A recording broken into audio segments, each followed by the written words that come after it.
আসসালামু আলাইকুম প্রিয় দর্শক, আজকে কিছু কথা বলতে ইচ্ছে করছে, বলবো। তার আগে আপনাদের একটা ভিডিও দেখাই। ভিডিওটি শুরু করার আগে ছোট্ট একটা রিকোয়েস্ট, আমার চ্যানেলটি সাবস্ক্রাইব করে সঙ্গেই থাকুন। মোহাম্মদ ইউনূসকে জেল খাটতে হবে। আর শেখ হাসিনা ছোট বোন তো বাংলাদেশ চলে গেছে। এই আপনার 2 সপ্তাহ হলো উনি উনি তো চলে চলে গেছেন। এবার আগামী 1 মাস 1.5 মাস পরে আপনি দেখবেন শেখ হাসিনাও ওখানে চলে যাবে।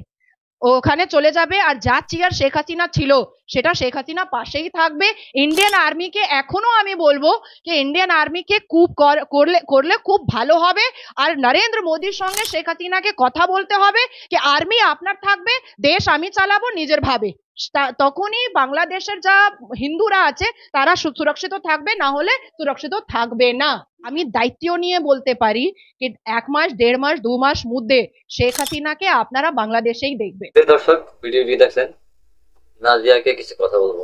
নাজিয়া এলাহি খান, তুমি ঘুমিয়ে ঘুমিয়ে স্বপ্ন দেখো, আর স্বপ্ন দেখে মনে স্বাদ মিটাও। ডক্টর ইউনূস জেলে যাবে মেনে নিলাম, তাতে তুমি এত পাগল হয়ে গেলে কেন? নাজিয়া এলাহি, ডক্টর ইউনূস যখন জেলে যাবে তখন তোমাকে সাথে নিয়ে যাবে। দেশের মানুষ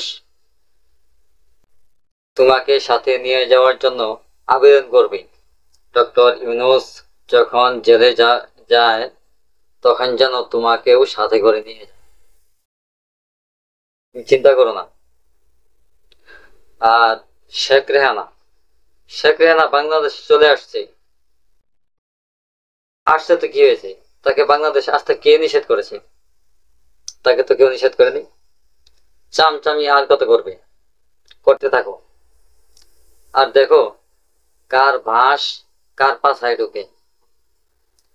তোমাকে একটা কথা বলে রাখি, নাজিয়া আলাহি, নাজিয়া আলাহি, তোমার পাছাটা একটু সামলে রেখো, যাতে আইক্যওয়ালা বাঁশ তোমার পাছা নাগাল না পায়। যদি একবার নাগাল পেয়ে যায় তবে সারছে। আর বেলারানী ওরফে শেখ হাসিনা কোন মাসে, কোন দিন, কখন, কোন ফ্লাইটে বাংলাদেশে আসছে সেই কথাটা কেন বলো না? তুমি তো বলছো 1-1.5 মাস পরে চলে আসবে। নির্ধারিত করে বলো যদি সাহস থাকে।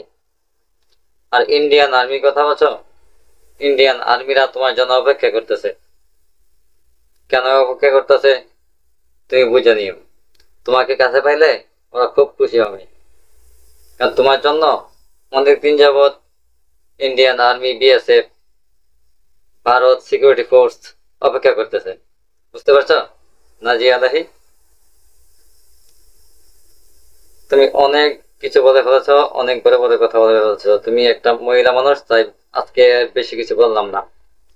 তারপরে একটা কথা বলি, Indian BSF, Bharat security force তোমার জন্য আসলা বাস নিয়ে অপেক্ষা করতেছে। তোমার পাতাটা সামলাইয়া তারপরে তাদের কাছে যাইও, ঠিক আছে? যদি নিজেকে সামলায় রাখতে পারো তাহলে বলো, আর যদি না সামলাইতে পারো তাহলে মুখটাকে একটু বন্ধ রেখো। তোমার মুখ বন্ধ করার মতো বাংলাদেশে হাজার হাজার মানুষ রয়েছে, শুধু আমি একা নই। আজকে তোমাকে এ পর্যন্তই বললাম। তো প্রিয় দর্শক, আপনারা ভিডিওটিও দেখছেন। ভিডিওর প্রেক্ষিতে এবং নাজিয়ার কথা প্রেক্ষিতে আমি কিছু কথা বলেছি। আপনারা আপনাদের মতো করে কমেন্ট করে জানাবেন। আমার কথাগুলো মধ্যে ভুল ভ্রান্তি থাকলে ক্ষমা দৃষ্টি দেবেন। আর চ্যানেলটি সাবস্ক্রাইব করে সঙ্গে থাকবেন।